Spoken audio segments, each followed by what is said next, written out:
Okay.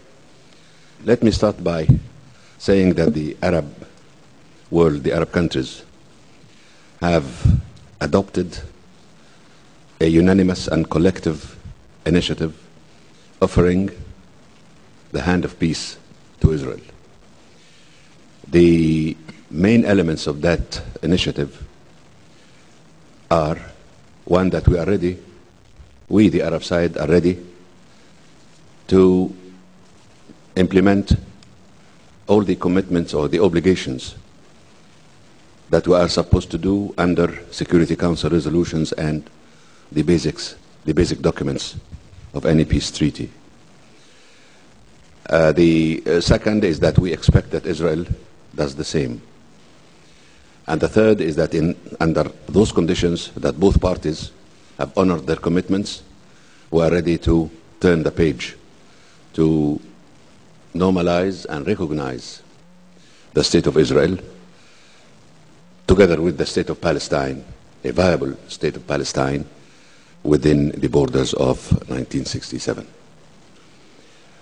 What we stressed in the initiative are the basic files. That is the withdrawal, Jerusalem, the rights of refugees, the state of Palestine, and therefore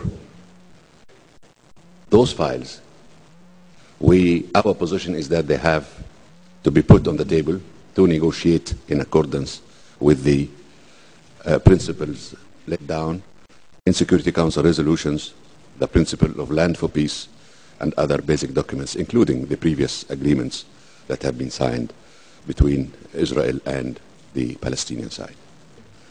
Therefore, the offer is a comprehensive one. We're not talking only about Palestine, but we are talking about the Syrian territories and about the Lebanese territories. The point is that this document, or this initiative, has been proposed, has been on the table since the year 2002.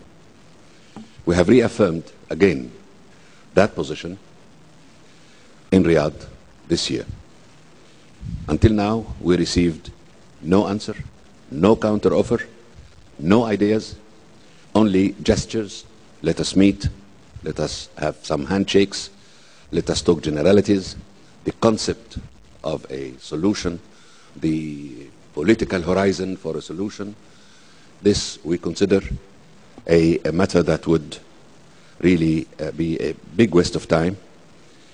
And as the King Abdullah said the other day here in the Dead Sea, we consider this year, the year 2007, as crucial. We want to reach a conclusion when it is possible and when this window of opportunity is open. Another point concerning what we have received from Israel so far. All negative messages. And I'm glad that Shimon Peres is here in order to listen to what we have to say directly.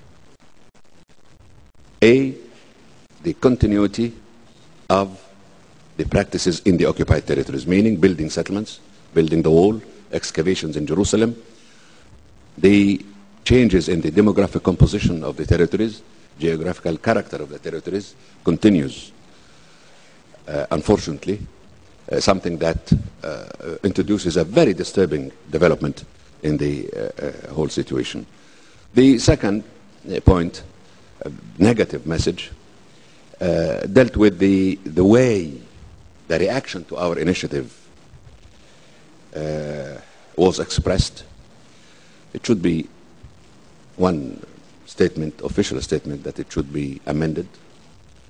Yes, there are some elements that are good. Of course, the good element is the normalization, but the rest are considered to be bad elements.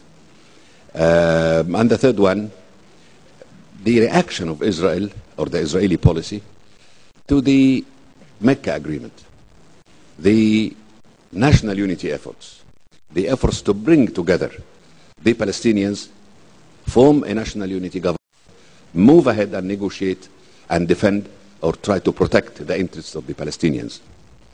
So this is the situation. There is an Arab offer, a comprehensive one, and against a set of negative answers so far. And the absence of any expression of the readiness to have peace with the Arabs based on the withdrawal, the realization of the Palestinian state, and solving the problems or agreeing on the solutions for Jerusalem and for the refugees and other basic elements that form the conflict between the Arab world and Israel. I'll ask Vice Premier Perez for his response in a moment, but specifically on what's happening in Gaza and the absolute imperative created by the Mecca Agreement 2 months ago with King Abdullah. What do you see happening inside Gaza which has led to this factional infighting and now the attacks on Israel? On the question of Gaza, I want to stress the following points. Many of us expected that what went on was looming in the air. Why? Gaza is a small stretch of land with a dense population encircled by the Israeli army, living under an embargo, financial embargo, economic embargo, and all sorts of embargo that they can't leave or return back. And the few that can leave or come back are met with a lot of difficulties. There is no light at the end of the tunnel for them. They don't know what is their fate. Would there be Palestine? And then the fingers that sabotage this unity between both of them. But so it was duty-bound to happen. But can I impress you? It is you not a question of just some thugs here and there are But I'm talking about the imperative of the Mecca Agreement created at that level, with both leaders sitting there from Fatah and Hamas saying it's an end to violence, we want a unity government. What has gone wrong in your view, before I go to others? I must say that we do not condone what happened, and the the Palestinian leadership is responsible for that. But we must also agree, must accept the fact that the encirclement and embargo and difficulties and starvation has led to that and made it difficult for the leaders to control the situation in Gaza.